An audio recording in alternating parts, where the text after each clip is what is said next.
One of America's most influential conservative thinkers by the New York Times, Dinesh D'Souza has spent decades at the forefront of politics, from serving as a policy analyst in the Reagan White House to teaching at Stanford University.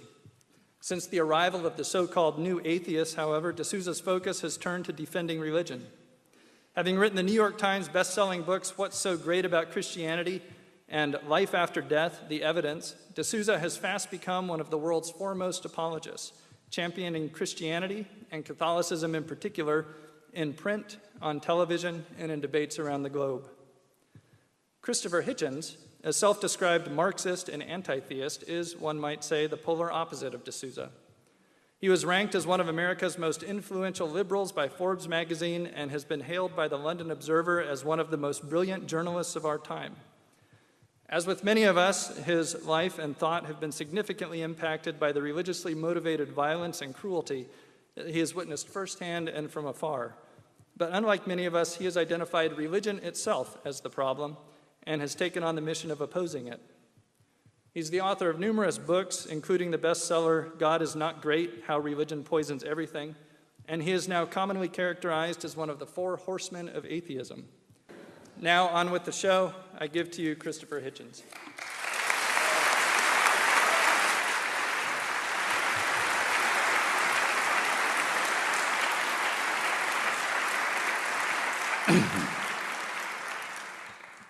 Thank you, Professor. Very generous introduction. Thank you, ladies and gentlemen.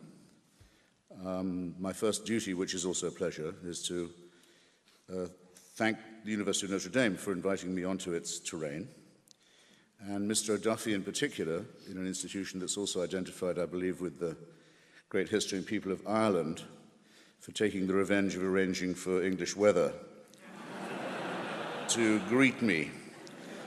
Now, I've been given 15 minutes, which isn't that much, but I could do it in a way in two, like this, as a proposition. When Gertrude Stein was dying, some of you will know this story, she asked, as her last hour approached, well, what is the answer? And when no one around her bed spoke, she rephrased and said, well, in that case, what is the question? And I'm speaking tonight, we are speaking tonight, we're met tonight at an institution of higher learning.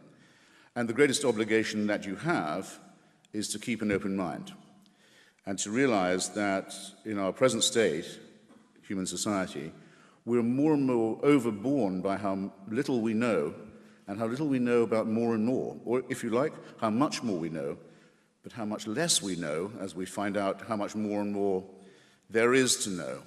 In these circumstances, which I believe to be undeniable, the only respectable intellectual position is one of doubt, skepticism, reservation, and free, and I'd stress free and unfettered inquiry. In that lies, as it has always lain, our only hope.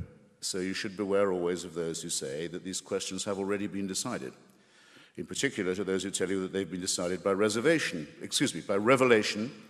that there are handed down commandments and precepts that predate, in a sense, ourselves, and that the answers are already available if only we could see them, and that the obligation upon ourselves to debate ethical and moral and historical and other questions is thereby dissolved. It seems to me that that is the one position, it's what I call the faith position, that has to be discarded first. So, thank you for your attention, and I'm done. Except that it seems that I have a reputation for demagogy to live up to.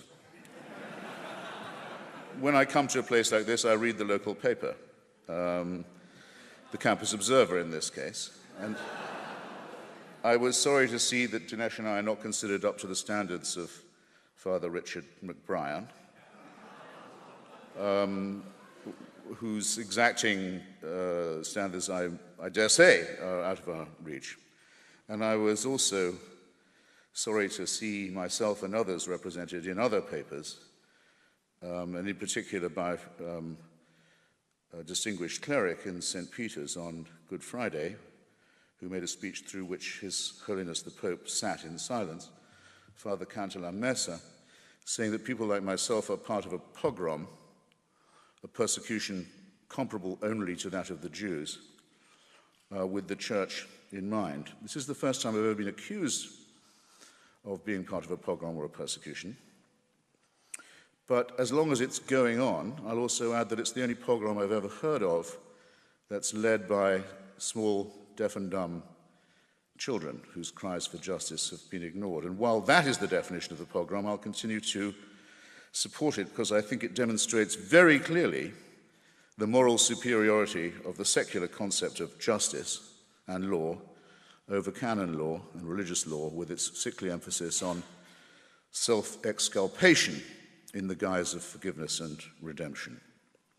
That's not the only reason why religion is a problem.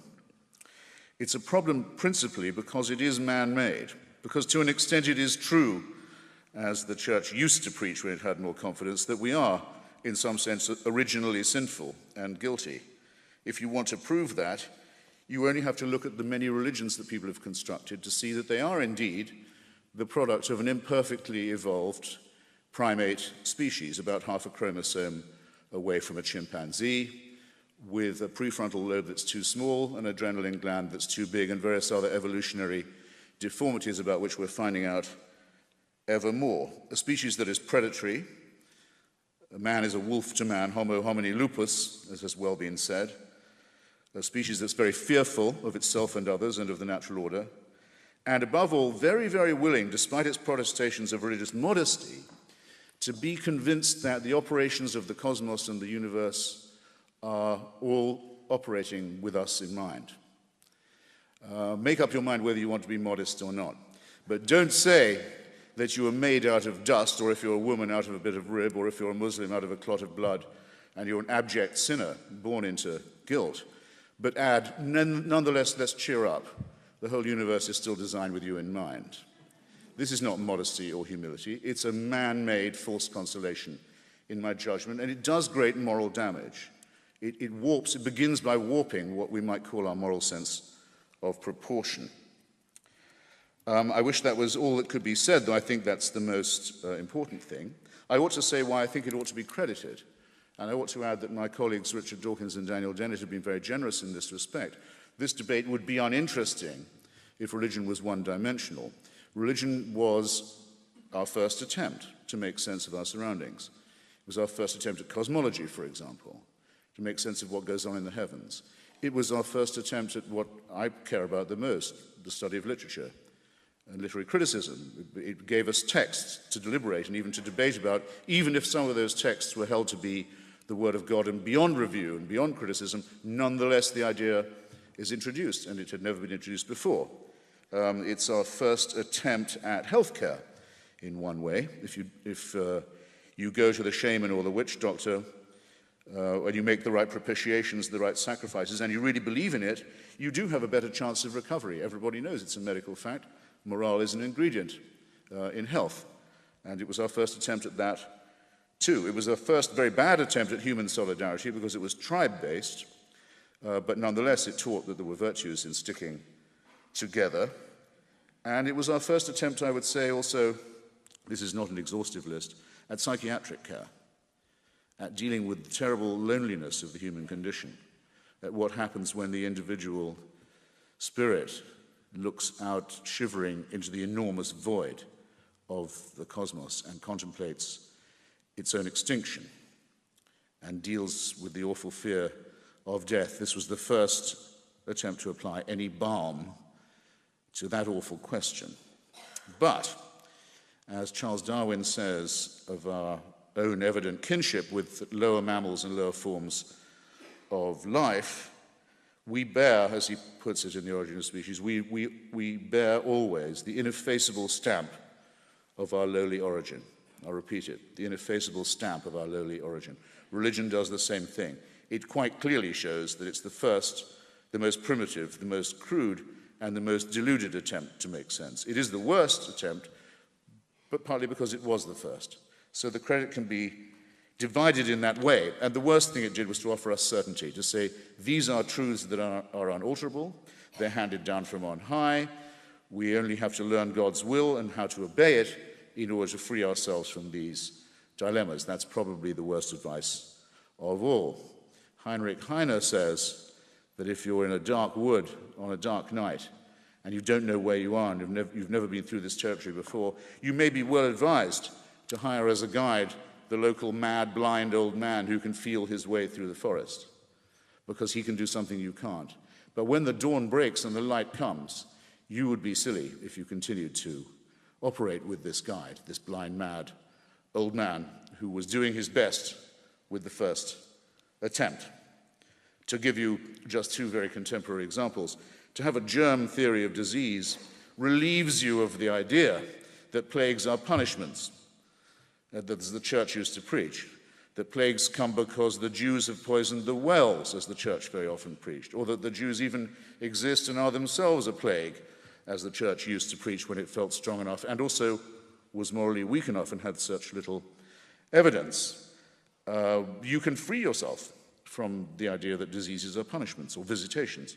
If you study plate tectonics, you won't do what the Archbishop of Haiti did the other day, speaking to his sorrowing people after his predecessor had been buried in the ruins of the cathedral at Port-au-Prince, along with 250,000 other unfortunate Haitians whose lives were miserable enough as it was, and to say, with the Cardinal Archbishop of New York standing next to him, that God had something to say to Haiti, and this is the way he chose to say it. If you study plate tectonics and a few other things, you will free yourself of this appalling burden from our superstitious, fearful primate past. And I suggest, again, to an institution of higher learning, that's a responsibility we all have to take on. If we reflect, some people say the great Stephen Jay Gould, who I admired very much, from whom we all learned a great deal about evolutionary biology, used to say, rather leniently, I think, that, well, these are non-overlapping magisteria, the material world, the scientific world, and the faith world.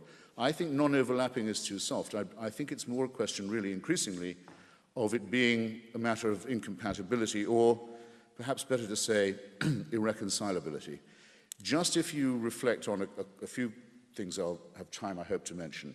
My timer, by the way, isn't running, so I'm under your discipline, Professor. You'll give me... 4.5 minutes. Very good. When we reflect that the rate of expansion of our universe is increasing, it was thought until Hubble that we knew it was expanding, but that surely Newton would teach us that the rate would diminish. No, the rate is increasing. The Big Bang is speeding up.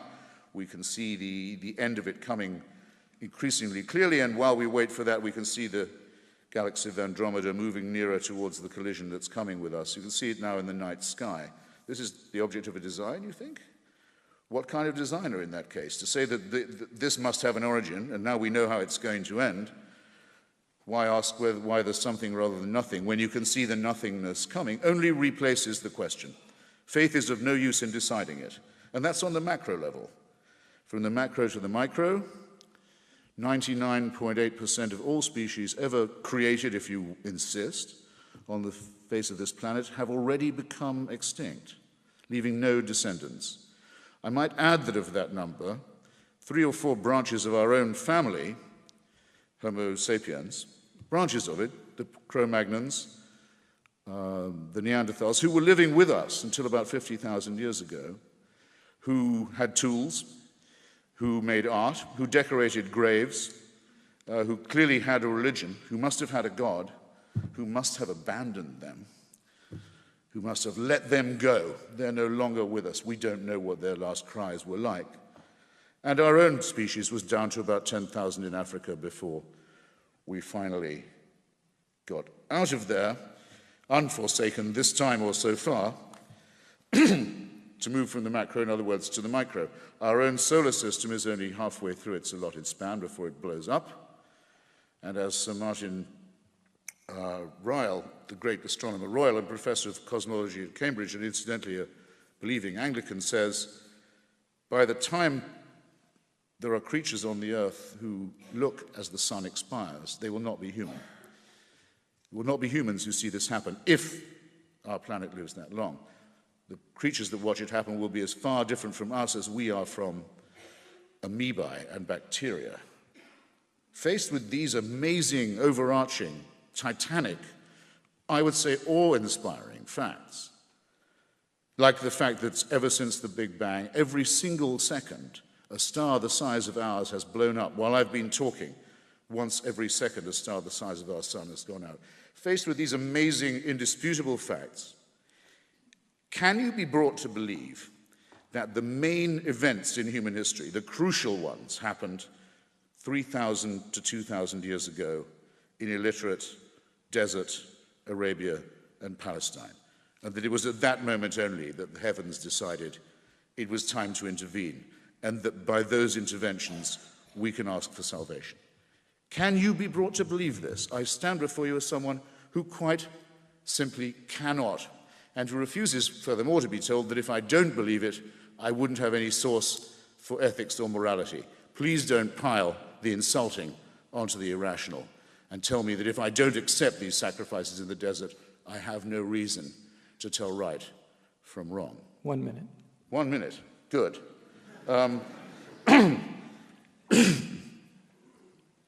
Then I'll have to prune, and you'll be the losers. But there's a rebuttal coming. All right. Look at the contemporary religious scene. I return to religion as well as faith and belief. Israeli settlers are stealing other people's land in the hope of bringing on the Messiah and a terrible war. On the alternative side, as it thinks of itself, the Islamic jihadists are preparing a war without end, a faith-based war based on the repulsive tactic of suicide murder. And all of these people believe that they have a divine warrant, a holy book, and the direct word of God on their side. We used to worry when I was young, what will happen when a maniac gets hold of a nuclear weapon? We're about to discover what happens when that happens. The Islamic Republic of Iran is about to get a nuclear weapon, and by illegal means that flout every possible international law and treaty. Meanwhile, in Russia, the authoritarian, chauvinistic, expansionist regime of Vladimir Putin is increasingly decked in clerical garb by the Russian Orthodox Church with its traditional allegiance to Tsarism, serfdom, and the rest of it. And Dinesh would have to argue, and I'll close on this, Dinesh would have to argue that surely that's better than that there be a mass outbreak of secularism in Russia and Iran and Israel and Saudi Arabia. And I would call that a reductio ad absurdum. And I'll leave you with it, and I'll be back. Thanks.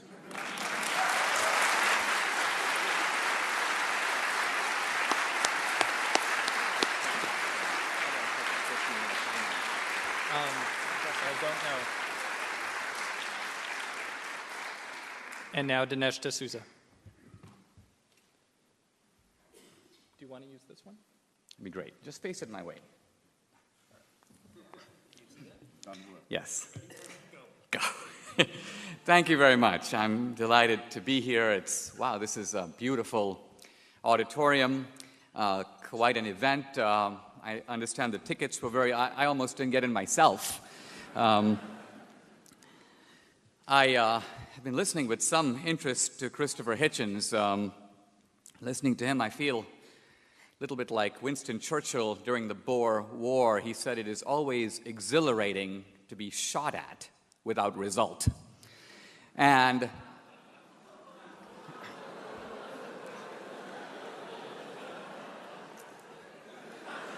I say this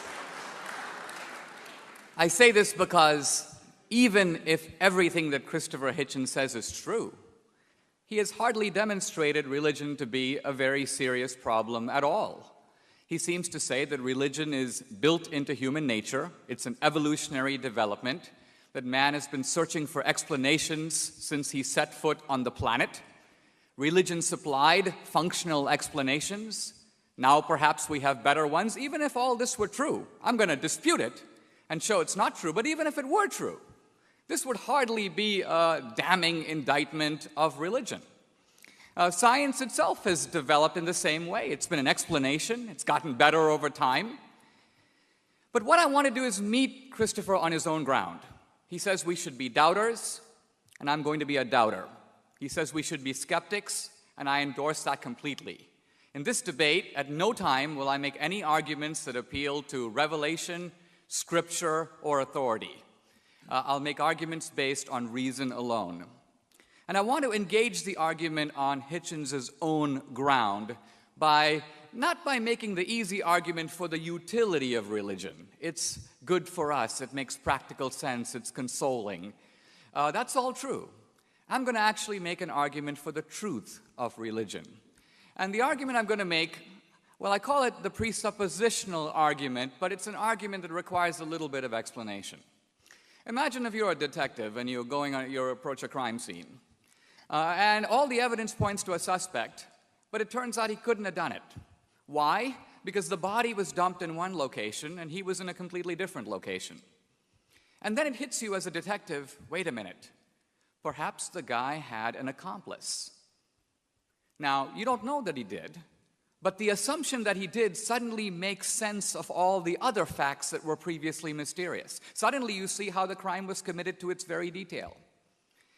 If this seems like a little bit of an unusual way to argue, I want to emphasize that this is precisely the way in which scientists argue when faced with new phenomena. For example, scientists looking at galaxies out there have noticed that the galaxies hang together, and yet when you measure the amount of matter in them, there's not enough gravity to hold the galaxies together. They should be flying apart. And so scientists presuppose that there is some other form of matter, they call it dark matter, that must be there, exercising a gravitational force, so even though we can't see the dark matter, it's detectable by no instrument, it explains what we do see. The presupposition of dark matter clarifies the matter that is in front of us. Now, what I'm going to do is try to adduce some puzzling facts about life, and then ask whether the presupposition of God explains those facts better than any rival explanation. Christopher Hitchens has spent a lot of time telling us about evolution. And evolution as an effort to explain the presence of life on the planet. But of course, evolution does not explain the presence of life on the planet. Darwin knew that. Evolution merely explains the transition between one life form and another. That's very different from accounting for life itself. Consider, for example, the primordial cell. If you read Franklin Harold's book, The Way of the Cell, this is a biologist at University of Colorado in Boulder, he describes the cell as a kind of supercomputer. It is of a level of complexity. Even Richard Dawkins in his work describes the cell as a kind of digital computer. Now, the cell can't have evolved because evolution presupposes the cell. Evolution requires a cell that already has the built-in capacity to reproduce itself. So how did we get a cell? The very idea that random molecules in a warm pond through a bolt of lightning assembled a cell would be akin to saying that a bolt of lightning in a warm pond could assemble an automobile or a skyscraper. It's preposterous. Richard Dawkins knows it's preposterous, and therefore when asked, how did we get life originally, he said, well, maybe aliens brought it from another planet. It's ridiculous, but it's, in a way, the best explanation he could come up with other than intelligent design. So there we go. We have the mystery of the cell. But evolution raises further puzzles, because evolution depends upon a universe structured in a certain way. Evolution depends on a sun that's 8 light minutes away. Evolution depends upon the constants of nature. If I were to pick up a pen and drop it, it will fall at a known acceleration to the ground, gravity. The universe has a whole bunch of these constants, hundreds of them. Scientists have asked, what if these constants, on which evolution depends, what if these constants were changed a little bit? What if the speed of light were a little slower or a little faster? This question is addressed by Stephen Hawking in his book, A Brief History of Time. He says that if you change these constants of nature at all, and he's talking about the rate of expansion of the universe, he says if you change that not 10% or 1%, but 1 part in 100,000 millionth million, we would have no universe, we would have no life. Not just Homo sapiens, no complex life would have evolved anywhere. In other words, our very existence here is dependent upon the fine-tuning of a set of constants in nature. We're not talking about just on Earth, the entire universe. This argument, that is sometimes called the anthropic principle of the fine-tuned universe, this has put modern atheism completely on the defensive. Why should the universe be structured in precisely this way and no other way? What is the best explanation? Is there an atheist explanation? I'd like to hear it. Let's move on in thinking about evolution, because evolution cannot explain the depth of human evil. What I mean by this is simply this. Evolution presumes cruelty. Evolution presumes harshness, but it is a harshness tempered by necessity. Think of a lion. It wants to eat the antelope because it's hungry. But have you ever heard of a lion that wants to wipe every antelope off the face of the earth? No.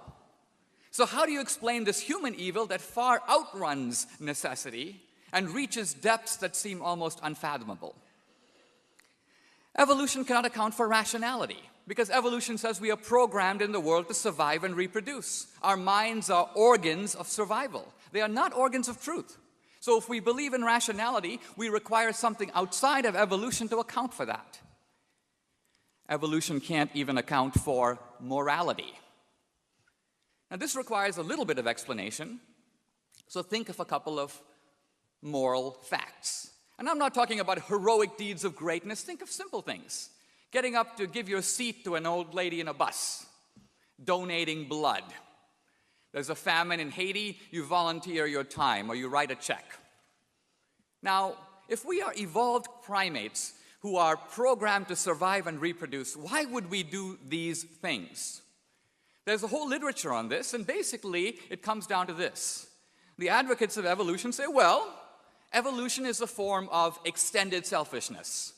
If a mother jumps into a burning car to save her 2 children, that's because she and her children have the same genes.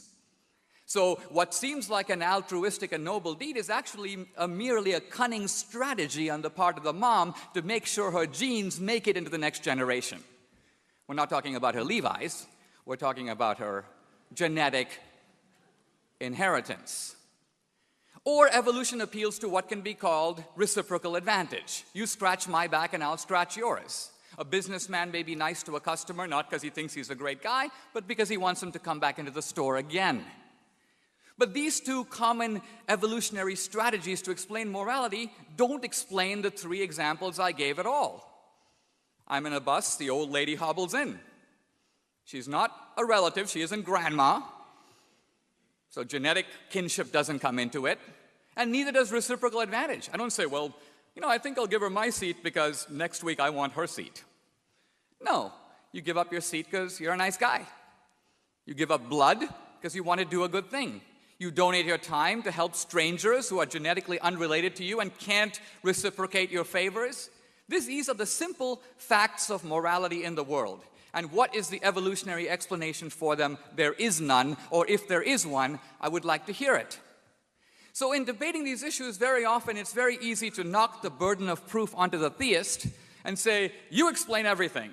But no, in the world we're not in the position where there's only one explanation contending. There are rival explanations. There is a theist explanation, the God explanation, and there is a non-theist or atheist explanation. We have to weigh the two against each other. My contention is that the atheist explanation flounders when confronted with all these facts. The complexity of the cell, the fine-tuning of the universe, the fact of morality, the depth of human evil, the reality of morality in the world.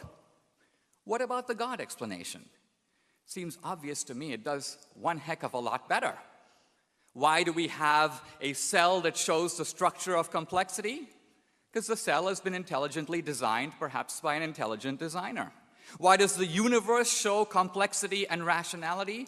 Well, those are the characteristics of the Creator who made it that way.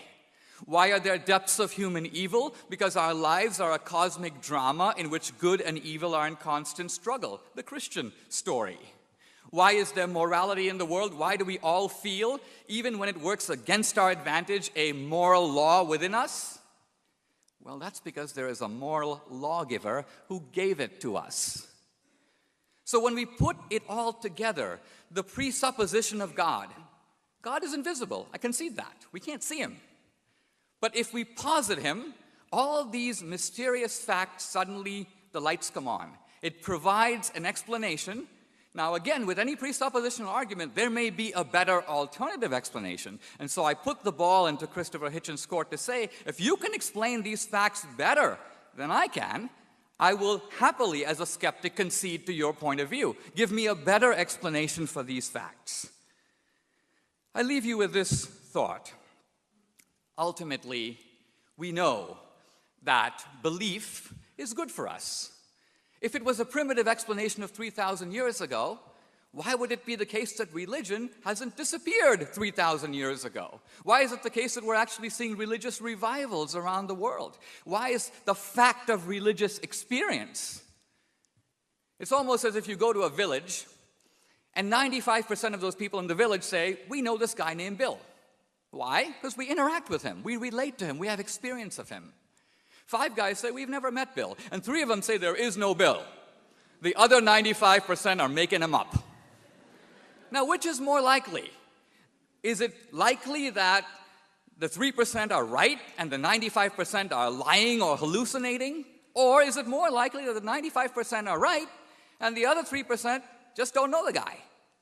When you look at the fact of religious experience in the world today, to simply write it off as a primitive explanation of why ancient man couldn't explain the thunder seems idiotically unrelated to the fact that religion serves current needs and current wants.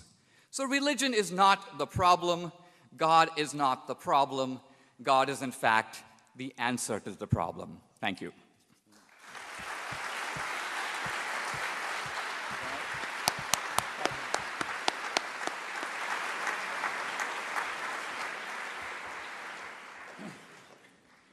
I never hear Dinesh doing that without thinking what a wonderful Muslim he would make.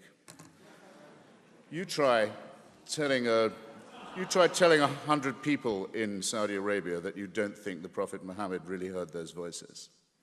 You're going to be really outvoted. And yes, Dinesh, I have noticed there are religious revivals going on. I pay a lot of attention to them. I don't find them as welcome, perhaps, as you do. And on your detective hypothesis, don't you think there's something to be said for considering unfalsifiability when constructing a hypothesis? For example, Albert Einstein staked his reputation. He said, if I'm wrong about this, then there will not be an eclipse at a certain time of day and month and year off the west coast of Africa, and I will look a fool. But if I'm right, there will be one. And people foregathered thinking he can't be that smart, and he was. Professor J.B.S. Haldane used to be asked, well, what would shake your faith in evolution? This was when it was much more controversial than it is now, and I'm impressed to find that Dinesh believes in intelligent design, which really does require, I would think, a leap of faith, but there it is. Haldane said, well, show me rabbits' bones in the Jurassic layer, and I'll give up. Now, can you think of any religious spokesman you've ever heard who would tell you in advance what would disprove their hypothesis? Of course you can't, because it's unfalsifiable. And we were all taught, weren't we, by Professor Karl Popper, that unfalsifiability in a theory is a test not of its strength, but of its weakness. So you can't beat it. The church used to say, no, God didn't allow evolution. Indeed, instead, he hid the bones in the rocks to test our faith. That didn't work out too well. So now they say, now we know about it. It proves how incredibly clever he was all along. It's an infinitely elastic airbag. And there's no argument that I can bring or anyone else can bring against it, and that's what should make you suspicious. Then a question for Dinesh. I know I'm supposed to be answering them as well as asking them, but it does intrigue me when I debate with religious people. He announced, I have his words, he was going to talk without reference to revelation, scripture, or scriptural authority. Now, why, ask yourselves then, I'll ask you, why is that? Why do I never come up against someone who says, I'll tell you why I'm religious? Because I think that Jesus of Nazareth is the way, the truth, and the life, and no one comes to the Father except by him. And if you will believe on this, you will be given eternal life. I'd be impressed if people would sometimes say that. Why do the religious people so often feel they must say, no, we don't, well, that's all sort of metaphorical? In what sense are they then religious? You'll notice that Dinesh talked about the operations of the divine and the Creator only in the observable natural order. That's what used to be called the deist position. It was the position held by skeptics like Thomas Paine and Thomas Jefferson by the end of the 18th century. It was as far as anyone could see before Darwin and before Einstein. There appeared to be evidence of design in the universe, but there was no evidence of divine intervention in it. Very important point. The deist may say, and I would have to say, it cannot be disproved that there was a first cause and that it was godly. That cannot be disproved. It can only be argued that there's no evidence for it.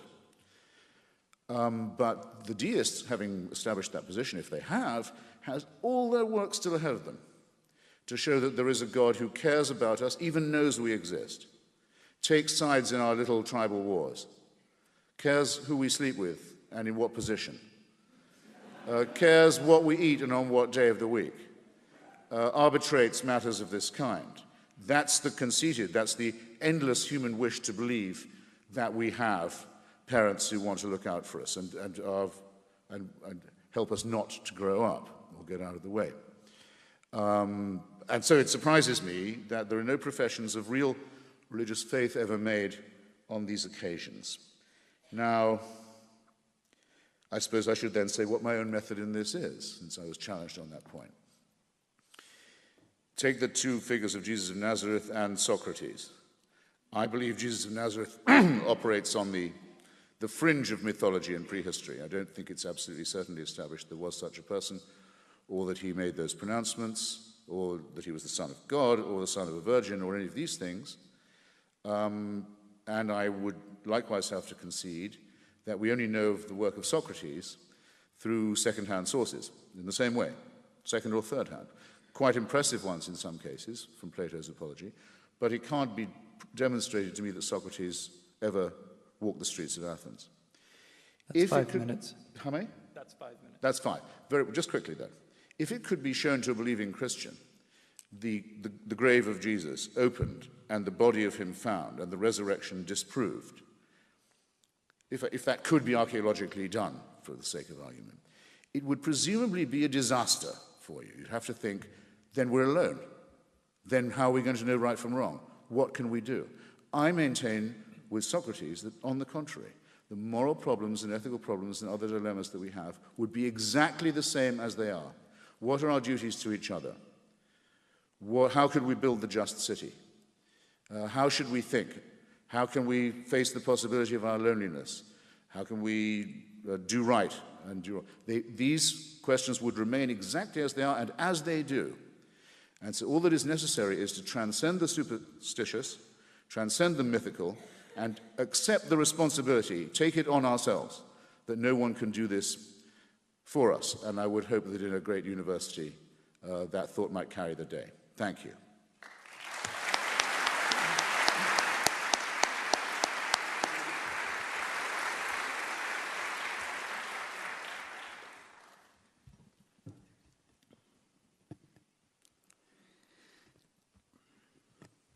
Somewhat like the mosquito in the nudist colony, I'm trying to decide where to begin. I might begin by noting that in my opening statement I offered a kind of a challenge to Christopher Hitchens. I mentioned anomalous features of the world as it is and of the evolutionary explanation, and offered to him the chance to offer rival theories that might do better than the God explanation. I just want to note that he has offered none. Instead, what he has offered is the idea that science is based on verifiability, but religion not. This, I think, is in fact not true. And he said no one's ever given him an example of it, and I'm about to give him two. The ancient Hebrews asserted, uniquely, by the way, of all religions, that God made the universe out of nothing. Now, incidentally, the idea that God or gods made the universe is a very old idea. But in every other religion, God or gods fashioned the universe out of some other stuff. God is a kind of carpenter. He took the stuff of the universe and he made life and he made man. But the Hebrews said no, there was nothing, and then there was a universe. And I want to suggest that modern science has proved this to be 100% correct. If you go to an introductory physics class at Notre Dame, you will learn that as a direct consequence of the Big Bang, not only did the universe have a beginning, not only did all the matter have a beginning, but space and time also had a beginning. In other words, first there was nothing, no space, no time. And then there was a universe with space and time. Suddenly the Christian concept of eternity, of a God being outside of space and time, which for centuries was scientifically unintelligible, is now not only coherent, but riding alongside the most cutting-edge discoveries in modern physics and modern astronomy. The ancient Hebrews and the Old Testament predicts that the people of Israel, after being dispersed, would return. There would be, if you will, a reuniting of the state of Israel. Until the 1940s, this was a possibility historically so preposterous that if someone had actually suggested it, they would meet with derisive laughter. And yet, it has in fact happened, just as the Bible said it would. Now, these are not scientific theories. If you talk to the ancient Hebrews and say, how do you know that there was nothing and there was a universe? They didn't do any scientific experiments. They basically said, God told me. But I'm saying that if you look at that as a prophecy or as a factual claim about the world, we now know 2,000 years later that it is in its essence correct. The reason that I can't go on like this is because religion addresses different types of questions than scientific questions. Here are three. Here we are flung into the world. One question we have is, what's the purpose of our life?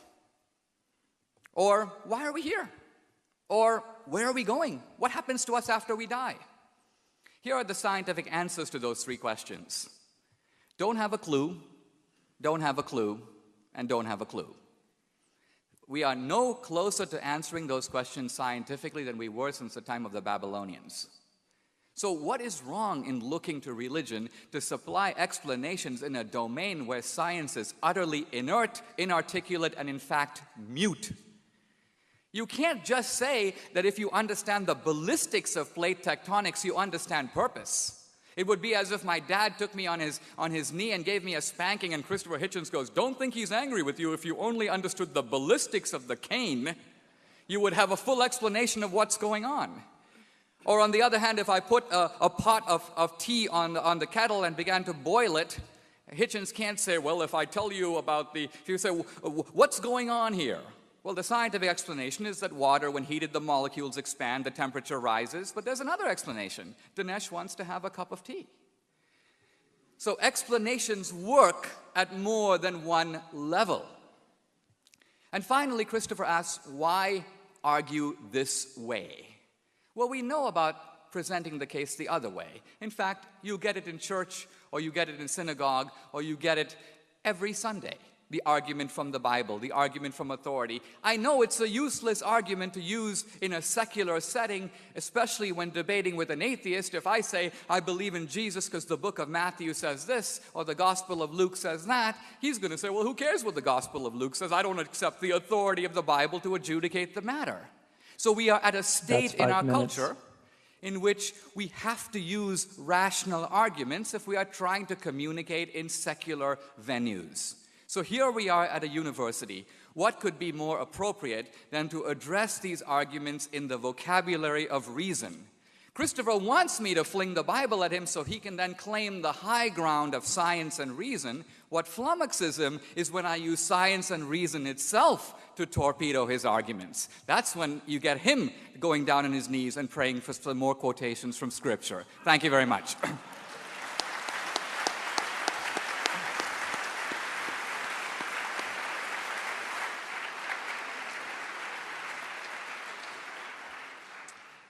We now have time for questions. We have two microphones down in front. If you have a question for either of our speakers, please come forward and line up. It has been suggested that I start the question period with a question for each of our two speakers. That's an opportunity I gladly accept. After I'm done asking questions, I'll field questions from the audience. Please, you're free to indicate to whom your question is directed, but we'll give both speakers the opportunity to weigh in. Please limit yourself to one brief question. I'm the only one that gets two. If your question runs long, I will interrupt and ask you to focus it. If it continues to run long, I will ask you to sit down. If it continues to run long, you don't want that to happen. There will be no follow-up questioning. Once you've asked your question, please step aside from the mic, and those are the ground rules. So now I'll start with questions.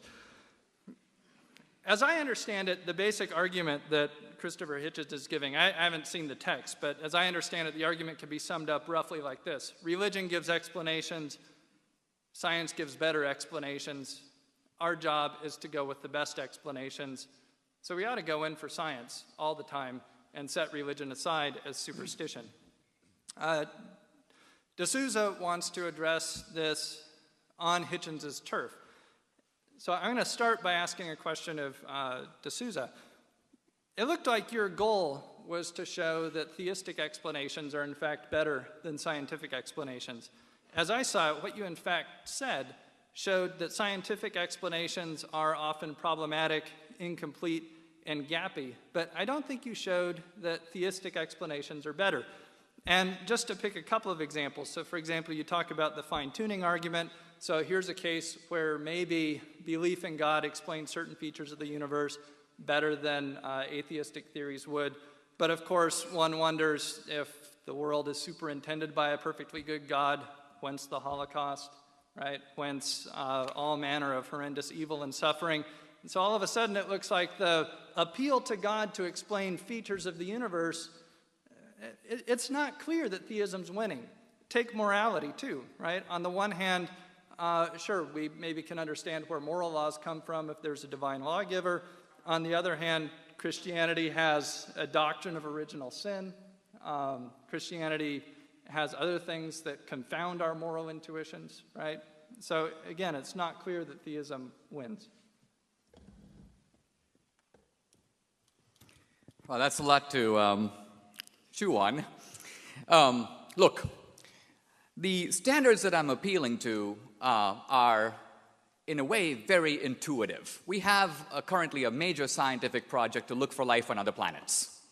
Now, truth of it is, if we were to get information that on, let's say, the moon Europa, we found hieroglyphics, some interesting architectural structures, some apparent roving vehicles, this would settle the argument. Right away, we would conclude, as long as we didn't put them there, that there must be some other forms of life that have done that. If someone came along and said molecules of sand assembled themselves into all this, this would be an explanation, but a stupid one compared to the inference to intelligent design. So, in fact, the scientists say that even if we get radio signals in Morse code, they would be adequate to demonstrate the existence of intelligent life elsewhere.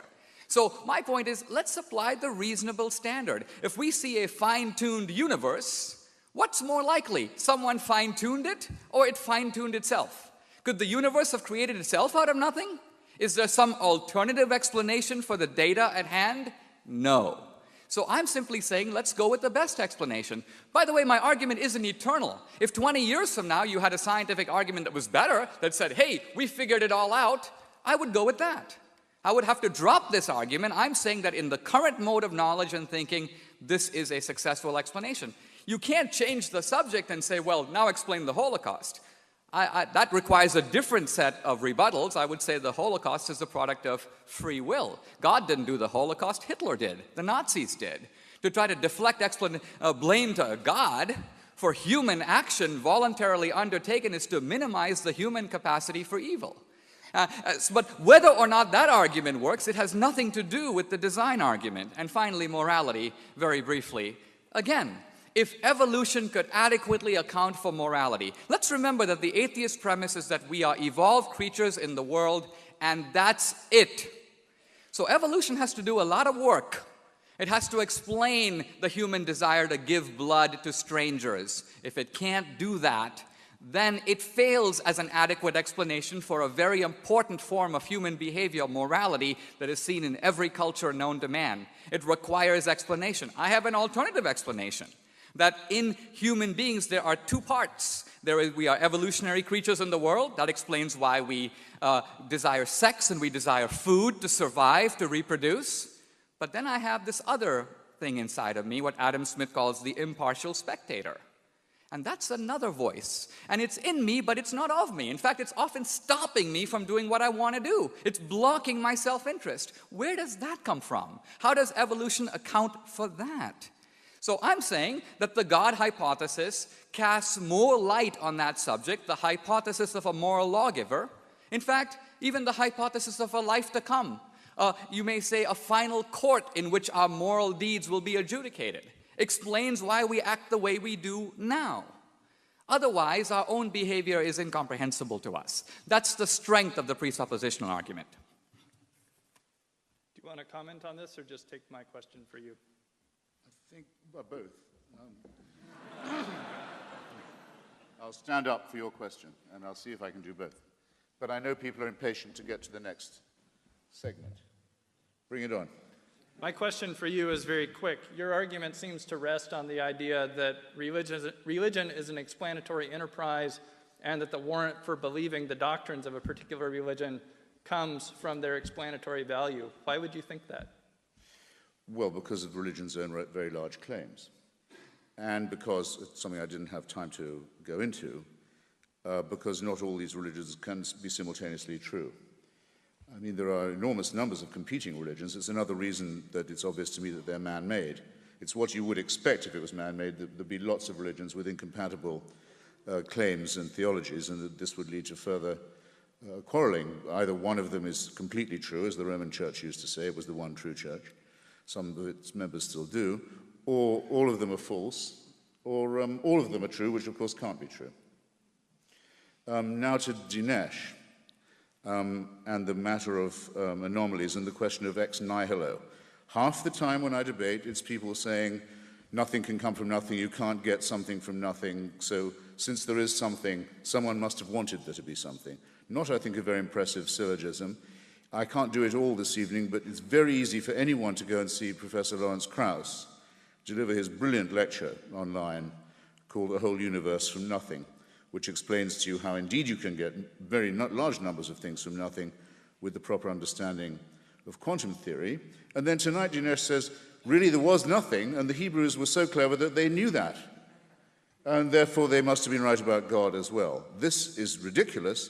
The ancient Hebrews also thought that God made man and women out of nothing or out of dust and clay, whereas we have an exact knowledge, or increasingly exact knowledge, of precisely the genetic materials in common with other creatures from which we were assembled. And then, not content with that, he says biblical prophecy is true in respect of Palestine. This is an extraordinary thing, and you were right to mention the Holocaust. If it's true that God wanted the Jews to get back to Palestine, then it must have been true that he wanted their exile to be ended, the galut, as it's known to Zionism, the exile, the wandering.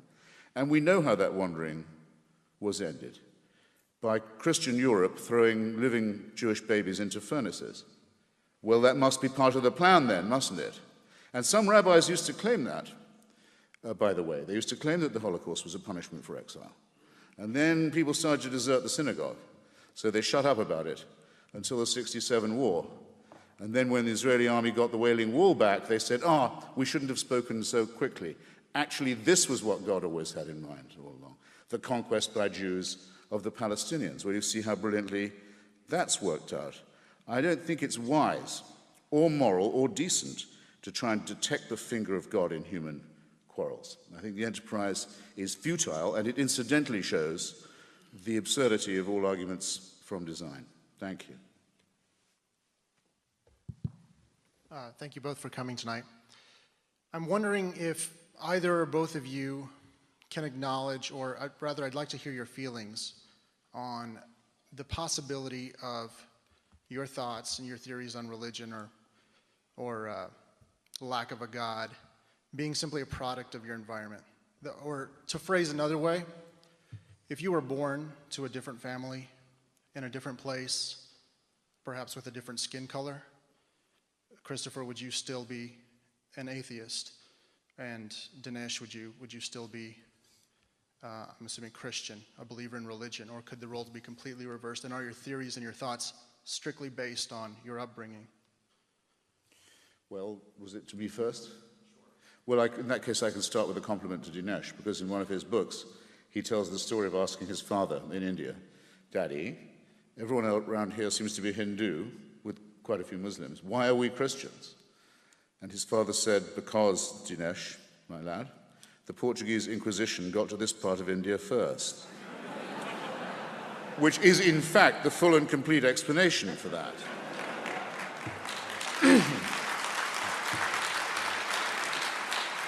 Actually, So you can tell Dinesh was very well brought up in this respect, and he's made the most of it. Obviously, in my case, this does not apply because, obviously, if you ask someone in Buffalo, why did you go to the Roman Catholic Church, he'll say, because my parents were from Poznan. It's the overwhelmingly probable explanation. Why do you go to a Greek Orthodox church? My parents were born in Thessaloniki. Of course this is true, but there are a lot of people who convert. In fact, quite a large number of Muslims on their way out of Islam embrace Christianity, which is a very risky thing to do. It must be something they care a lot about, and I think one should take seriously. And though it was relatively easy for me, being born in England and emigrating to America, to leave the Church of England behind, that, believe me, is no sweat.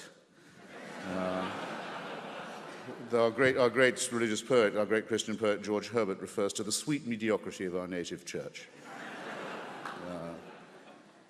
What do you get if you cross an Anglican with the Jehovah's Witness? Someone who comes to your door and bothers you for no particular reason.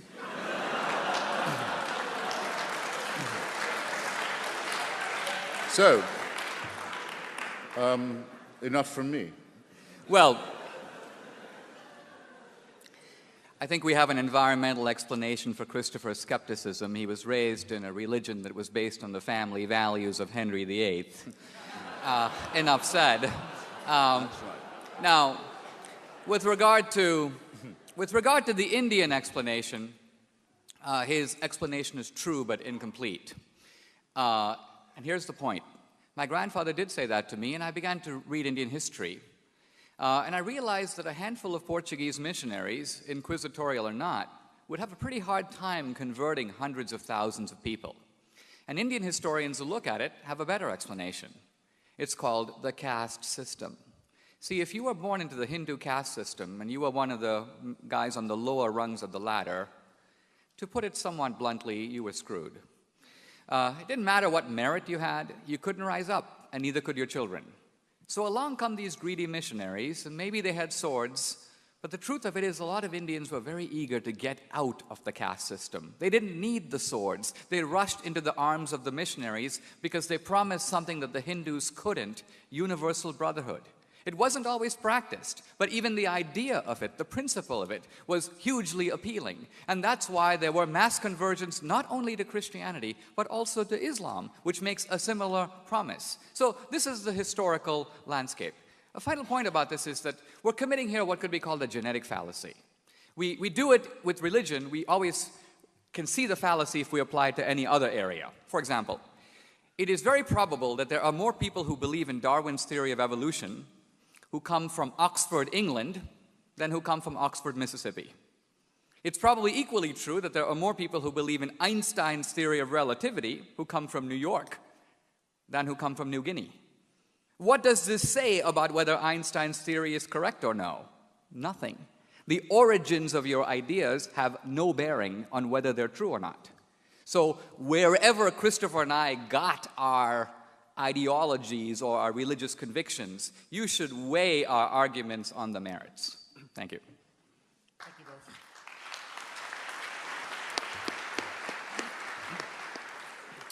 both. Mr. D'Souza, you mentioned that you would only speak basically in secular terms, in terms of defending your faith without appealing to revelation or anything of that sort. Do you feel that there is an advantage for the world population at large for religious people to be required to defend their faith in such a venue, or do you feel that we would be better off if you had the luxury of only defending your faith within congregations of the faithful and without counterpart skeptics to demand that sort of intellectual line?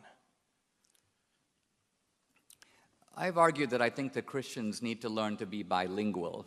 And by that I mean to speak perhaps two languages, a Christian language at home or in church, and a more secular language in the public square. Not because we want to wear two faces, but because we want to make our arguments accessible to people who may not share our assumptions. And so a lot of times, if someone says, what do you think about gay marriage? The Christian opens to the book of Leviticus, not recognizing that the person he's talking to does not recognize the authority of Leviticus to decide the matter. So it becomes a futile enterprise, two ships in the night. The only way to have debate is to meet on some common ground. And in that sense, I think in a democratic society, the common ground of reason is a perfectly appropriate language for democratic discourse. So what we're doing here is a secular intellectual enterprise. If I was speaking, as I sometimes do, in a megachurch or at a Catholic event, I might speak in a little different language, but that's because I'm speaking to an audience with different assumptions.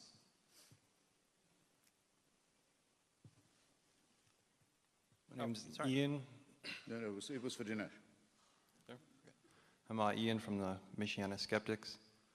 My question is for Dinesh. Christopher, you kind of addressed this already. It's on the issue of spontaneous generation. Dinesh, you used the analogy with the jet being spontaneously put together by a thunderstorm, in a junkyard of sorts. I was wondering, how do you defend the argument that it's more likely that a creator did this when, even though it's unlikely that, say, something would have randomly created a cell or a molecule over time, there's still, in the infinite spans of things, in the vast amount of time that the universe has existed, some minuscule probability that this could have come about, versus this blatant argument that it must have been this because it's improbable when there is no really backing for the reverse argument. How do you counteract this? And also, if you have anything to add to this, Christopher. It is true that one can always, by re-rigging the assumptions, create new probabilities. So, for example, there are many physicists who have computed that if you look at all the particles of matter in the entire universe, the chance of them randomly assembling to produce a cell is essentially zero. However, you can increase that probability by adding universes. And there are many cosmologists who say, well, what if there are 1,000 universes or an infinity of universes? Then, in the infinity of time, and that's a problematic statement in itself, but with an infinity of universes, an infinity of transactions, even improbable events do occur. The problem with that is you can call it not only a scandalous violation of Occam's razor, it's essentially syllogistic promiscuity. Because what is the evidence that there is even one other universe other than our own? Empirically, none. You're essentially making up universes to account for the anomalies of the universe we have. So, which is more likely? It's almost as if the atheist, to try to abolish one invisible God, has to fabricate an infinity of invisible universes. I mean, I'd like to believe that, but frankly, I don't have that much faith. The person violating the principle of William of Ockham here, I think, though, Dinesh, is you. I mean, everyone remembers what Laplace said to Napoleon when he produced he was the greatest scientist of his day, his orrery, the solar system as viewed from the outside, never been done before in model form. And the emperor said, well, there doesn't seem to be any God in this apparatus. And Laplace said, well, Your Majesty, it happens to operate perfectly well without that assumption. So it does. Dinesh asked earlier, and I should have taken him up on it, isn't it the case that to the three questions, where are we coming, where are we from, where are we going, and why are we here, there are three nopes from our side. That's not true at all. It was incredible that he alleged it. So the question of where are we from, both in the macro and the micro term, where did we come from, the cosmological, the Big Bang, and the micro, the unraveling of the human string of DNA and our kinship with other animals and indeed other forms of non-animal life. We are enormously to enormously greater extent well informed about our origins. And what we don't know, we don't claim to know. Very important. My admitting that I don't know exactly how it began is not at all the same as Dinesh's admission that he doesn't know either, because he feels he has to know. Because if it's not a matter of faith and it's not a matter of God, he can't say he believes in it a little bit. It must be a real belief to be genuine, and it must have some explanatory value. And he doesn't hold it very strongly, and it doesn't explain anything for which we have better explanations. Likewise about where we are going. We have a very good idea now of the time and place, if you like, the time anyway, when our universe and our sun, and indeed the cosmos, will come to an end. Dinesh might say, well, then if you look at the Bible, it proves right all those who said the end of the world is at hand. There's biblical authority. In fact, it just proves we were right all along. Yes, except that they said that by repenting, you could prevent this outcome, which you cannot, ladies and gentlemen. Okay? As to why are we here, good question, to which there's so far no perfect answer, and I suggest you keep the argument about that open and sharpen the questions and consider the infinite possible variety of answers and train your mind that way. Don't say you already know why you're here, that someone wants you to be here, that you're fathered, that you're protected, that it's all part of a divine plan. You can't know that, and you shouldn't say it. There. I want to get back to the basics of this debate. And Professor D'Souza, you touched on this a little bit using the free will argument. I want to know how you can reconcile your statement that belief is a good thing when so many lives have been lost due to the differing opinions of religious views. That is true, although historically greatly overstated. The Inquisition. When I was a student at Dartmouth, if you had asked me how many people were killed in the Inquisition, I would have said hundreds of thousands, maybe millions, horrible blot on Western history. Truth of it is, these things are now carefully studied. Henry came in as a multi-volume study of the Inquisition. Spanish Inquisition was the worst. And over 350 years, the number of people killed in the Inquisition was fewer than 2,000. Now, 2,000 people, 350 years, it works out to about 5 guys a year. Not normally considered a world historical crime. Now, is that 2,000 too many? Yes. But my point is that while the atheists are often crying crocodile tears over the crimes of religion, crimes that, by the way, often occurred 500 or 1,000 years ago, what about the vastly greater crimes of atheist regimes committed in our own lifetime in the last century, and they are still going on? If you take Hitler, Stalin, and Mao alone, the three of them collectively in the space of a few decades killed close to 100 million people. And that's the tip of the iceberg. What about Ceausescu, Kim Jong-il, Fidel Castro, Pol Pot? Pol Pot, he's a junior league atheist. Normally you don't even name the guy. But his Khmer Rouge regime in Indochina, following the Vietnam War, kills about 2 million in about 3 years. 2 million!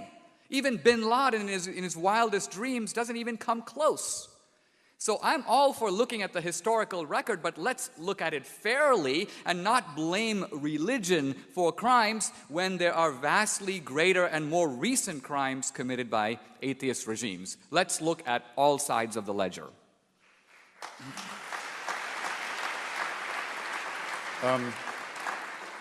There's a factual and a theoretical comment to be made on that.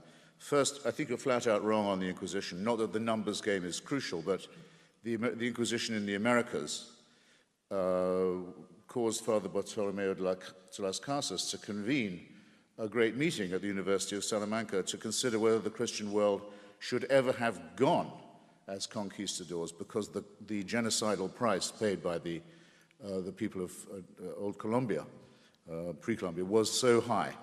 Slavery, torture, burning. No one knows what the numbers are, but they're horrifying. The second, the 30 Years' War has to be considered a war of religion, and we don't know how many people were killed there either, but the retarding of civilization was absolutely gigantic, as well as the appalling harvest of innocent population. Third, at the beginning of the First World War, a clash of empires, all of the imperial leaders were, in a sense, theocrats. The Ottoman Empire was a theocracy by definition. Kaiser Wilhelm II was the head of the Protestant Church in Germany. The Tsar of Russia was the head of the Russian Orthodox Church in Russia. The King Emperor of Britain, George V, was the head of the Church of England, as you say, rightly founded on the family values of Henry VIII. Civilization has not recovered from the retarding process of that war either. In fact, we never will get over what happened in that war. And those are wars of religion. Just to stay with the point of fact and on the allegation that the other killers are secular. Of the first one you mentioned, Adolf Hitler, it has to be said that I can almost give you the page reference of Mein Kampf, where he says that his desire to slaughter the Jews is because his fealty to the work of the Lord. He regards it as a holy cause. That's in Mein Kampf. Maybe he doesn't have the authority to say that, but you can't call him secular. On the belt buckle of every Nazi soldier, it read, Gott mit uns, every single one of them, God on our side. Just as the Confederacy had Deo Vindice as its official motto in the Civil War for slavery. It's been calculated by the Catholic historian Paul Johnson that up to 1/3 of the SS were confessing Catholics. If you change the word fascism, if you take it out of the history of the 1930s, just remove it, pretend it doesn't exist, call it a propaganda word, insert instead extreme Christian right wing, you have not to alter, you don't have to alter a thing about the spread of fascism from Portugal through Spain, across to Croatia, to Slovakia, where the head of the Nazi puppet regime was a priest in holy orders, Father Tiso. Vichy, Austria, you know the story, or if you don't, you should. Or anyone here who considers himself a Catholic should know that. This is not, I'm sorry to say, ladies and gentlemen, secularism. Of the others, I would actually say Pol Pot had a very extreme idea of a restoration of the old Buddhist authority known as the Angkar, but let me not quarrel too much. What was wrong with these heroic mass murderers? That they all thought that they could bring about an ultimate history. They all thought that with them, history would be consummated. History would in fact come to an end. They were messianic. The whole problem to begin with is the idea that human beings can be perfected by force, or by faith, or by conquest, or by inquisition. That can take an explicitly religious form or just another messianic form, but it reinforces the point I began with. Take nothing for certain. Don't believe in any absolutism. Don't believe in any totalitarianism. Don't ask for any supreme leader in the sky or on earth, for that way lies madness and torture and murder, and always will. May I answer briefly, just given the nature of the topic? Let me say very briefly, first of all, Las Casas was not protesting the work of the Inquisition. He was protesting the work of the conquistadors. There's a big difference between the Spaniards who came for greed and gold and to take slaves, and the church, which sent missionaries. The missionaries were on the side of the Indians and convened the debate at Salamanca, at which the Pope decided that the Indians have souls and that the Spanish conquest should be stopped. Never in human history, by the way, has a ruler ordered a conquest stopped for moral reasons, and it was the missionaries who made that argument. So factually, it is not true that the deaths of the Indians, most of which, by the way, were through malaria and other diseases to which they had no immunities, but it had nothing to do with the missionaries. It was driven by the greed of the conquistadors. The 30 Years' War. Look at the history of the 30 Years' War and you'll see, look at the alliances. If they broke down neatly into Catholic versus Protestant, you could say perhaps it's a religious war, but they didn't. Catholic France began to ally with the Protestants the moment that the Protestants began to lose. Right away you see that territorial wars over power and land are now being presented as wars of religion. Was World War I a religious war? That would make every war a religious war. World War II was a religious war. In other words, just because France is Catholic and England is Protestant doesn't make it a religious war if they're fighting over territory. Hitler. Now, here we have to be a little careful, because in Mein Kampf, Hitler has a long section on propaganda in which he says, do not be afraid to lie to make your case. There is a book edited by the distinguished historian Hugh Trevor Roper called Hitler's Table Talk. It gives detailed accounts assembled by Martin Boring himself of Hitler's views on a wide range of subjects. Hitler hated Christianity. He was not a religious believer. He might have been some sort of a Teutonic pagan. He might have believed a weird form of ancient polytheism, but no recognizable form of monotheism, and he detested Christianity. So I'm doing the Lord's work was tactical. He wanted the support of the Bavarian Catholics and the Lutheran Protestants, and so he invented what he called the Aryan Christ, the Christ who comes back to avenge himself on the Jews. The churches didn't go for it. So this is a complex history. I've written about it myself.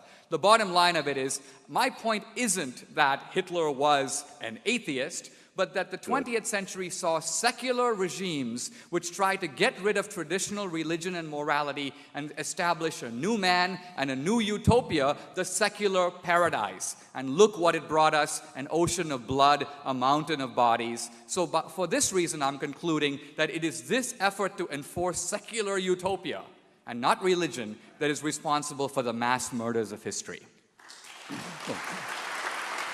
You can reply quickly if you like, and then we'll go back to I'll be very questions. quick. I'm going to let the questions go about 8 minutes over time because good. we started late, and then we'll wrap up. No, I should be quick. In that case, Dinesh, you gracefully withdraw the allegation that National Socialism and Fascism were secular or atheistic, and I'm grateful for your generosity. Second, that people change sides in religious wars for opportunist reasons doesn't particularly surprise me. You can spend a lot of time telling a Protestant in Northern Ireland who has a picture of King William painted on the side of his house that when King William fought the Battle of the Boyne, his ally was the Pope. The Protestant sort of knows this, the Ulster Protestant, but he doesn't really believe it's true. Happens to be true. Of course it's opportunistic. Why is it opportunistic? Because religion is man-made, as I began by saying. It's what you would expect if religion was the creation of aggressive, fearful primates. It's exactly what you would expect. And the same would be true of its non-religious attempts to create paradise, because it's asking too much of people, and it leads to fanaticism and torture and murder and war. So all you succeed in doing is replacing the question. No, there's no teleology. No, there's no eschatology. No, there's no ultimate history. No, there's no redemption. No, there are no supreme leaders here or anywhere else. Thank you. Thank you both for the thought-provoking ideas that you've presented. I have questions about the scientific things that you mentioned. One was sort of raised earlier. You mentioned the cell as this complex thing, as if it is theorized that it arose spontaneously. And I may be out of date, but I remember reading theories at some points about more chemical molecules that began reproducing much before any actual cells. And wouldn't that be an explanation of earlier life? And the second one has to do with the perfectly tuned universe and whether the logic of saying that life exists that fits this perfectly tuned universe is an indication of that somehow divinely created fits with the idea that there's evolution, and that if the universe is tuned in a certain way, that the only possibility of life with that tuning is life as it exists now. And perhaps it would be presumptuous of us to say that if it were tuned differently, there wouldn't be some other way that different forms of life would have arisen. Let me address those points in sequence. With regard to the cell, Darwin speculated that it might have come about in a warm pond. In the 1950s, there were some experiments that generated some amino acids, and there was a lot of excitement thinking that there might be a way to recreate in the laboratory the ingredients of life. Those experiments haven't gone anywhere, but more importantly, that in the real world wasn't a laboratory. Even if you could recreate the ingredients in a laboratory using all the laboratory apparatus, it doesn't mean it happened. You have to show that it could have happened that way in nature. So the point I'm simply saying is based on current knowledge, and all arguments have to be based on what we know now. We're all open to new ideas in the future. There is currently no good explanation. And all I'm saying is that in any other sphere of life, if I was walking down and look in an alley and I see a head rolling around, I conclude that somebody committed suicide or somebody killed someone. It's a reasonable inference from the data. You could say, well, that's a rather presumptuous conclusion. There might have been natural ways in which the head detached itself from the... And there could be, but what's the most plausible under the circumstances? Normally, when we see intelligent activity, what is science but an effort to excavate intelligence out of nature? The reason we need Newton and Einstein is because intelligence is hidden in nature. E equals mc squared doesn't jump out at you. You gotta test nature and pull it out. So if nature is an embodiment, a network of intelligent systems, isn't the most reasonable explanation that intelligence put it there? If we need intelligence to get it out, how to get there in the first place? This seems to me to be nothing more than a direct inference from the facts. Now, I want to say a word about Larry Krauss, who was mentioned earlier, the physicist. The universe coming out of nothing. There's a lot of verbal jugglery that's going into all this. Imagine if I were to try to show the following. Money comes out of nothing. Proof? All assets will be counted as plus. All liabilities will be counted as minus. The pluses and minus cancel out. We have money, but there's a zero on the balance sheet. Money comes out of nothing. You would say this is a little bit sleight of hand. Basically what's going on today is what physicists like Krauss do is they identify all energy as positive, but all gravitational energy as negative, They presume that the total amount of positive and negative energy cancels out, and therefore the universe came out of nothing. It didn't really come out of nothing. There's a whole lot of energy there, but by defining one kind of energy as plus and another kind of energy as minus, presto, they cancel out, and you've got... So what I'm getting at here is I want to show the acrobatics to which modern atheism has to go. This, by the way, is not science. Krauss is trying to make an atheist argument in an atheist venue, drawing on science. But I'm saying, look at the lengths to which the guy has to go to try to defy the normal operations of reason to tell us that not only a molecule, but an entire universe, wow, popped out of absolutely nothing. You can believe it if you want to, but it sure does take a lot of credulity. I'll try and be terse, but first, I earnestly entreat you, ladies and gentlemen, to watch Professor Krauss's lecture for yourself and not accept that parodic version of it. On the nothing question, as it touches on ourselves, as it happens, it's rather more marvelous than almost anything in any holy book. All the elements from which we and our surroundings are made are from exploded stars, from the stars that blow up and die at the rate of 1 every second, and have been doing that since the Big Bang. Isn't it rather magical to think that we're all made out of stardust? Never mind, as Professor Krauss says, never mind the martyrs. Stars had to die so that we could live. This is a very essential reflection to be having, and it dwarfs the religious explanations. You didn't notice, Dinesh, that the gentleman asked at the end, couldn't it have turned out another way, which I think was possibly the crux of his question. I'd recommend another study to you. Sorry. Excuse me. Professor Stephen Jay Gould, who I mentioned flatteringly earlier, in spite of my disagreement with him about the non-overlapping magisteria, did a marvelous paleontological book called The Burgess Shale. This is a half of a mountain that's fallen away in the Canadian Rockies, revealing the whole interior core of a great mountain. So you can read off as if on a screen it's more like a bush actually than a tree, all the little tendrils of evolution of reptiles, birds, plants, and so on as they sprout up, branch off. And many of them stop. Nothing happened to them. They were quite promising, but they went nowhere. And it doesn't go up like a tree. It goes all over the place like a bush. Well, says Professor Gould, it's one of the most unsettling, vertiginous thoughts I've ever heard from a paleontologist. Suppose that we could, which in a way we can, rewind this as if onto a tape. Get the Burgess Shale, get the outlines of the book, rewind it, play it again. There's absolutely no certainty it would come out the same way, that all those branches would go off and diverge and die out or flourish in the way that they do as they did. It's completely governed by uncertainty. There are any number of conceivable outcomes up with which evolution could have come. It's another version of our selfishness, our self-regard, I might say, our solipsism, that we cannot easily unconvince ourselves that all of this happened so that the Pope could condemn masturbation. If I can offer a very, very brief rebuttal.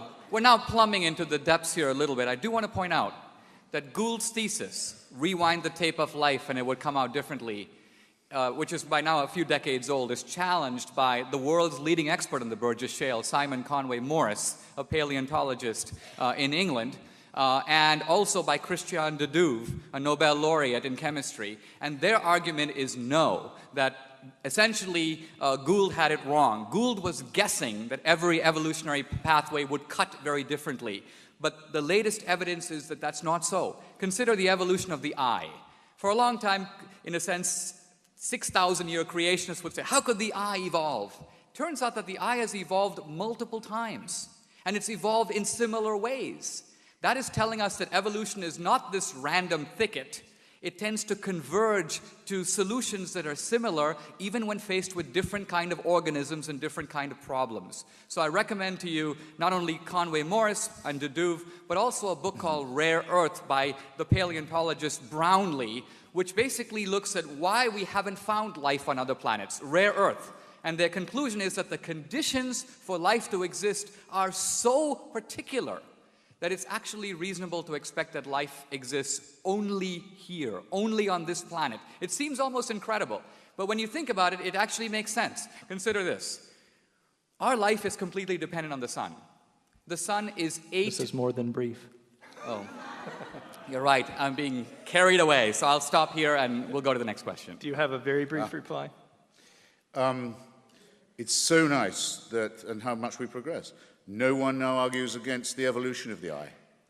Now the argument of the evolution of the eye is completely conceded, and then it's used against Stephen Jay Gould. The thing to read there is Richard Dawkins' chapter on the multiple evolutions of the eye, including the fish that have four, is to be found in Climbing Mount Improbable, to which I also recommend you. As for, I agree with you that it's very overwhelmingly likely that our planet is the only one that supports life. Certainly, we know in our own little suburb of the solar system that all the other planets don't support life. They're either much too hot or much too cold, as are large tracts of our planet, and we have every reason to know now that we live on a climatic knife edge, and in the meantime, our sun is preparing to blow up and become a red dwarf. I ask you, whose design is that? We will take one more question. I'm going to ask each of our speakers to let their reply to this question also double as their closing remarks. Now I feel bad though. It better be Choose a great well, one. man. Okay, Tread softly, for you tread on our dreams.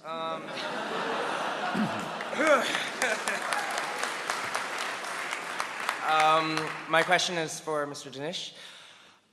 You talked before about, well, the improbability of a lot of things, and given the improbability, the necessary meaning of certain things. So because of the improbability of life in some circumstances, because of the uniqueness of life here, that this implies something. How would you respond to the thought that maybe there doesn't have to be any meaning? That, say, as existentialists would say, there's no inherent meaning, but we can create our own meaning. So I guess my question is, why must there be some inherent purpose or some trajectory? Why can't things have just happened, albeit maybe very improbably? I think that you misunderstand my argument if it is an inference to meaning. I'm not saying we have improbable events, we've got to figure out some kind of meaning. No, I'm making inference to a cause. David Hume, the great skeptic, said there is no event that occurs without a cause. Now, true, in the weird world of the quantum, we can find exceptions to that rule. But quantum effects cancel out when you come to macroscopic objects. And whenever you hear someone say, consciousness, I really don't know what that is, but perhaps it's a quantum thing, he's basically saying he doesn't know. The quantum is invoked to explain things that are unexplained. Here's my point. Here's the argument tightened up. Everything that has a beginning, all material objects that have a beginning, have a cause. The universe is a material object that has a beginning. The universe has a cause. The cause could be natural or supernatural. The cause cannot be natural because nature can't cause itself, unless Professor Krauss is right. Since the cause can't be natural, it's more believable that a supernatural being, and moreover a supernatural being with a lot of power and a lot of knowledge and a lot of concern for us, because life is the outcome of this process, these are reasonable inferences to a cause. I mentioned earlier the three big questions. Christopher said science has provided answers, and he restated all my three questions. So none of them were my original questions. So for example, when I said, where are we going? My point was, what happens after we die? Is there life after death? We don't know. The atheist doesn't know, the believer doesn't know. The atheist who says there isn't, just like the believer who says there is making a leap of faith. Christopher avoided the question by changing it to, will the universe come to an end? Will the sun blow up? That wasn't my point. My point is what happens to us after we die. That is unknown. Science has no insight on that question.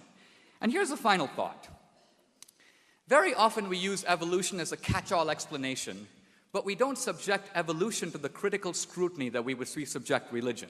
For example, Christopher invoked earlier, and it's been repeatedly invoked, Freud's idea that we invent the afterlife because we want to live forever. We're upset with life, we have suffering, we have death, we imagine another world that's better. No suffering, no death, heaven. Now, the only problem with this, first of all, is that religions not only posit heaven, they also posit hell.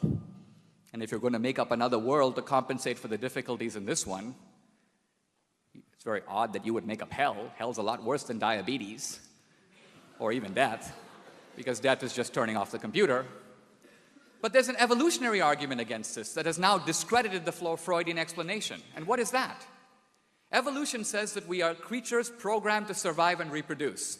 It is very costly for us to invent schemes that are not true and to invest costly resources, especially for primitive man, to give money to priests, to build cathedrals and pyramids, to invest in the next life. Evolution ruthlessly punishes that kind of extravagance. And that's why this Freudian theory, which was very fashionable 60 years ago, has fallen into disrepute among scholars. It makes no evolutionary sense. So the bottom line I'm getting at here is, in a debate like this, I've been very pleased with this debate. I think it has been actually at a higher level than a lot of debates on this kind of a topic, and even some of our debates. I think we've been able to raise it to another level. Ultimately, I think I want to show that the believer's position, no less than the atheist's, is an attempt to grapple with the facts, to make sense of the data, to illuminate rationally the world that we live in. Faith is not a substitute for reason. Faith only kicks in when reason comes to an end. When there are explanations and they stop. I date my wife for 3 years. I then want to decide if I should propose. I put in reason. I try to see where it goes. But then I say, what is life with her going to be like for the next 50 years? And there's no way to know. I can say, well, I'm going to be an agnostic. I'm going to wait for the data to come in. Well, if I do that, she'll marry someone else, so we'll both be dead. The data will never be in. At some point, rational knowledge has to give way to practical action. And faith is the bridge between limited, always limited human knowledge and the inevitability and necessity of human action. That ultimately is something that knowledge can teach us. Thank you very much.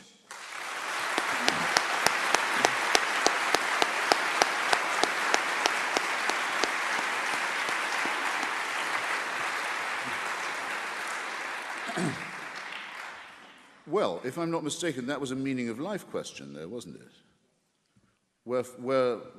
Wherefore and whenceforth meaning. Good. A good way of winding up, if you like. 42. Hitchhiker's Guide to the Galaxy. I missed something there. It went past my bat. And slightly put me off my stroke as well. Just a second. Where was it? Yes, meaning. But before I go to that, just two things on Dinesh in his last remarks. I don't think it can fairly be said in front of an audience like this that the refusal to take a faith-based position that has no evidence, in other words, a belief that there is an afterlife, or a belief that there is a supreme being, if I say I don't believe it because there's no evidence for it, it isn't even casuistry to say that that is, on my part, a faith-based statement. It's instead a refusal of faith and a refusal to use it as a method of reasoning. So it's not comparing like with like at all. Second, not just completely to defend Sigmund Freud, Dinesh is right in criticizing Freud's future of an illusion to the extent that when people are subject to wish thinking, we might expect them to be purely hedonistic, only to want the best, to say, let's imagine a comforting future while we are about it. There's something that will cheer us all up. As a matter of fact, we're not as nice as all that. We don't want everyone going to hell. Excuse me, we don't want everyone going to heaven. As the old English sect used to say, we are the pure and chosen few, and all the rest are damned. There's room enough in hell for you. We don't want heaven crammed. And the great existentialist Jean-Paul Sartre said that hell is other people, but actually what many people mean is hell is for other people. And they have just as strong a thought that other people suffer eternally as they have the thought and the wish for themselves that they should be in paradise. You can see it very explicitly when you see other versions of the paradise myth like the Muslim one. or early Christian versions where part of the pleasure of being in heaven was knowing that other people were burning forever. And that's what you'd expect of a predatory, fearful, partly evolved primate species that was making up a religious story about itself. It sounds exactly as you would expect it to do. All right, well, believing in none of that, in fact, thinking it's an evil and futile belief, people have the nerve to ask me, well, if you don't believe in heaven and hell, what gives your life meaning? Do you not detect a slight insult as well as a slight irrationality to that question?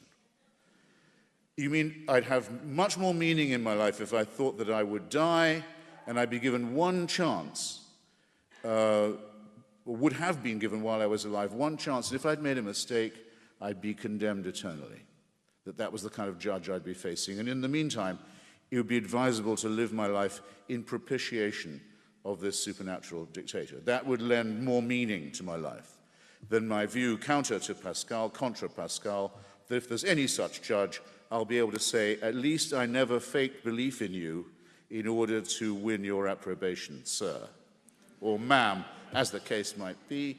And if you are as reported, you'll have detected that those were my thoughts, and at least I wasn't a hypocrite. Pascal says, no, at least pretend you believe. It's win-win. This is corrupt reasoning. It's the reasoning of a huckster. And it lends no meaning to life at all. Still, why do I care? For example, why do I care? Why do I care about Rwanda? Why do I care about my Iranian friends fighting theocracy? Why do I give up my own time to them? Well, I'll tell you why, and I say it, I suppose, at the risk of embarrassment. It gives me great pleasure to do so. I like to feel that since we only have one life to live, that I can help people make it free as best I can and assist them in their real struggle for liberty, which in its most essential form is the struggle against theocracy, which is the original form that dictatorship and violation of human rights actually takes. I enjoy doing it, and I enjoy the sort of people it makes me come in contact with. And I like giving blood. Passively, I mean. I don't like spilling it, but I don't mind having it run off me in a pint, because strangely enough, it's a pleasurable sensation.